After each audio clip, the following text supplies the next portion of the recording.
Okay, so you've reached that point in life where, probably for genetic reasons, you're going thin and you're receding. What do you do? Do you shave it all off, wear a hair replacement system, or is none of the above good enough for you? My name is Michael Wolf and I'm about to embark on my own hair transplanting journey. Welcome to Hair Wolf.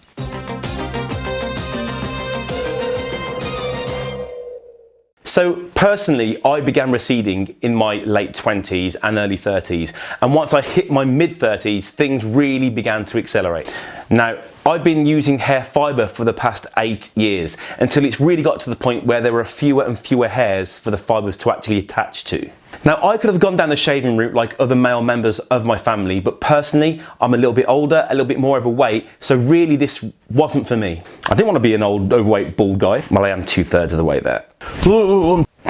Now, since my late teenage years, I've always been in some sort of spotlight, either being in bands or recently doing the odd presenting show on television. So I thought a hair transplant would work a lot better for me. Now, as I'm not made of money, getting a hair transplant in the UK was really not an option. Not a chance.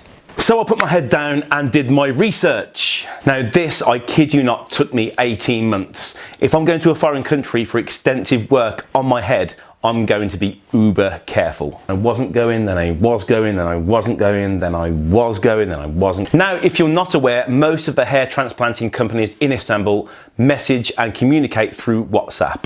Now, at first, I found this a little bit weird, a little bit odd, but after a bit realised you could message them easily and also send pictures which you need at the top of your head, side and the front, which they require for a quote. During my research, I found roughly 40 to 50 hair transplanting companies in Istanbul alone. So to actually filter some of those out, I thought I'd go down the centre on price. I found prices for £1,000 to £3,000, so thought £2,000 to £2,500 would be perfect personally for me.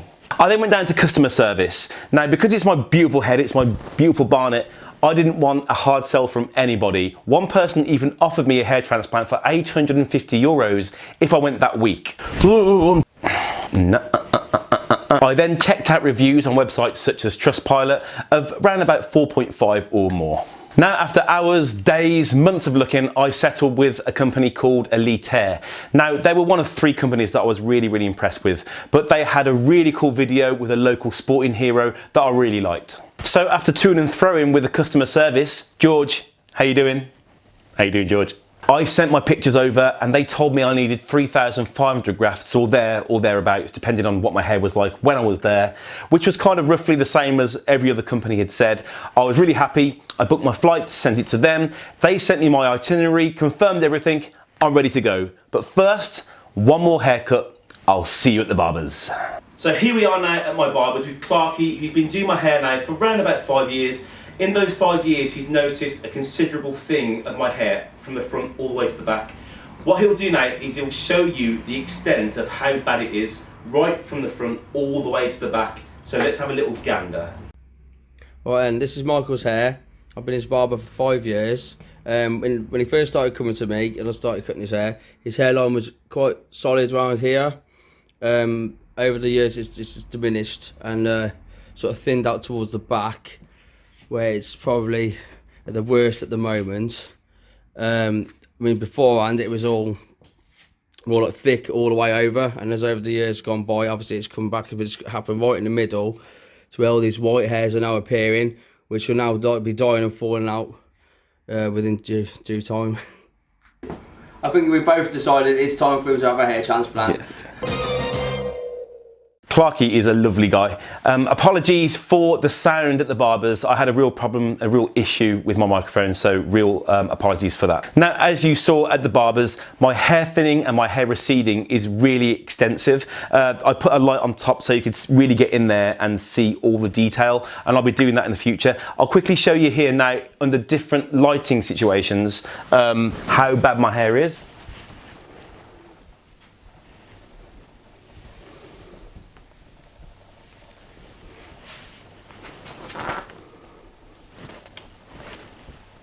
Now, as you saw in the video, my hair thinning and my hair receding is pretty extensive, so I'm really hoping for the best hair transplant in Istanbul. So each month I'll do another video with Clarky so we can see what's going on with my head and how my transplant is actually progressing. I'll also do a video in the first few weeks to see how I felt about my trip and how I'm feeling about the initial impacts that the transplant has had on me. The next time you see me, I'll be in Turkey, which is just next week, and I'll do a little video diary of how I'm getting on over there. Any questions that you have for me about my trip coming up, you can just post it below and I'll get back to you as soon as possible. So I'll see you soon. Bye bye.